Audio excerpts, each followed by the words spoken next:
nga akong nagising ngayon, kaya naman ang pagising ko, wala pang luto dito sa bahay. Kaya ang ulam muna natin ngayon ay pangatlong init ng menudo. Grabe nga yung buhay ng menudo na to nung nakaraang Pasko pa yata to. Anyway, ang menudo naman, the more na iniinit at tumatagal, mas sumasarap yan. Yung ginawa ko nga, pinrito ko na lang siya. Dapat ganito yung maging consistency niya. Itong ang menudo, kapag paubos na, tsaka sumasarap ng bongga. Pero tuwing may handaan dito sa amin, nagtitira talaga ako ng para sa akin kasi gusto ko yung piniprito siya ng ganito. Ganito rin ba yung ginagawa nyo? Tara, kain tayo. Katapos nga namin kumain, lumabas ako sandali kasi may tumatawag sa labas. Mating na pala yung mga materyales na in-order ko. Ay, salamat naman. Ang laking tulong din kasi sa akin ng Phoenix Game dahil ngayon nasisimulan yung pinapagawa kong bahay. Oo, tama kayo nang narinig, magpapagawa na ako ng bahay. Grabe, Jai, katas lang din yan ang pagbablog ko. Di-unti na talaga nagbubunga yung 8 buwan ko na pagbablog. Bale, update ko kayo palagi tungkol sa bahay na pinagagawa ko. Lunch break na at naisipan ko naman magluto nitong pinangat na malapad na isda.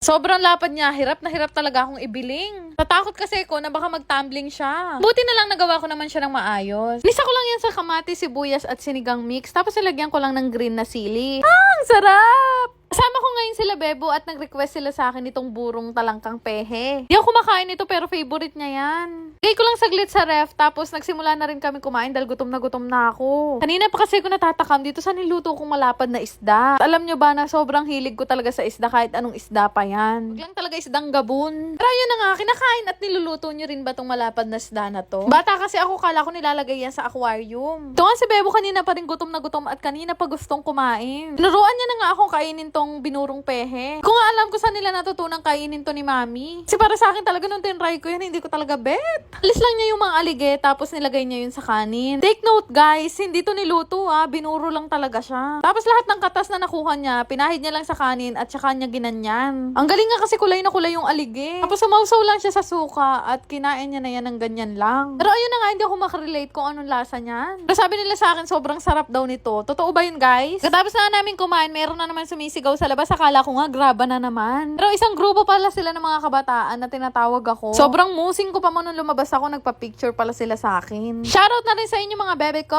Malis nga kami saglit ni Bebo at sakto naman ang pag-uwi namin. Dumating na yung in-order kong mating para sa kotse ko. In-order ko nga siya dito sa Cinco Auto Accessories. Tinaan talaga, nandito pa si Bebo dahil hindi ko alam kung paano ilagay yan. Nuksan ko na nga agad at na-inlove ako sa itsura niya. Grabe, ang gaganda kasi ng quality, parang pangyayamanin. Kasi yun na nga, dahil hindi ako marunong maglagay, pinalagay ko na lahat kay Bebo. Tagal ko na kasi talagang gustong umorder nito sa kanila dahil ang ganda nito sa kotse. Alam niyo yung parang very neat lagi yung kotse nyo kapag ka nakamating ng ganito. Kaya naman sa kanila ako umorder dahil ang gaganda ng feedback sa kanila. Mas meron kasi kong kaibigan na doon talaga bumibili ng accessories ng mga car niya. Tingatong si Bebo na amaze sa nabili kong mating. Sabi niya sa akin, bagay na bagay daw to sa Mirage ko. Madali lang naman tong ilagay at nung nailagay na nga, grabe, sobrang ganda. Mukhang bago talaga yung loob ng kotse ko kaya naman kung naghahanap din kayo ng mating, sa kanila na lang kayo umorder. Gusto niyo bang kumita habang naglalaro? Download niyo na rin tong Phoenix Game gamit yung link na makikita niyo sa comment section. Lapan niyo lang lahat yan para makapag-registered kayo at makagawa kayo ng account. Once makagawa na kayo ng account, pwede na kayo mag-cash in gamit ang inyong mga GCash account. 100 nga yung minimum dito, 30,000 naman yung maximum na pwede nyong i-cash in. Hindi nyo lang naman yung steps kung paano ako mag-cash in. Sobrang dali lang naman mag-cash in at pwede na kayong kumita kagaya ko. Once nga na makapag-cash in na kayo, pwede na kayo maglaro at ang dami yung laro na pwedeng pagpilian dito. Dito nga sa Phoenix Game, totoong pera yung mapapanalunan mo. Ayan itong Crazy Monkey, tinry ko nga siyang laruin ngayon lang.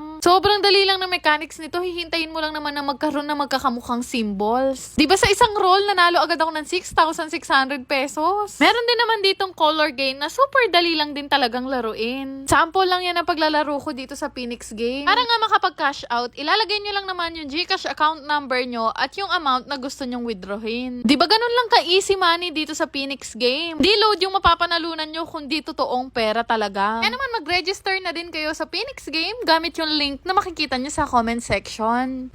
Yan lang naman. Salamat!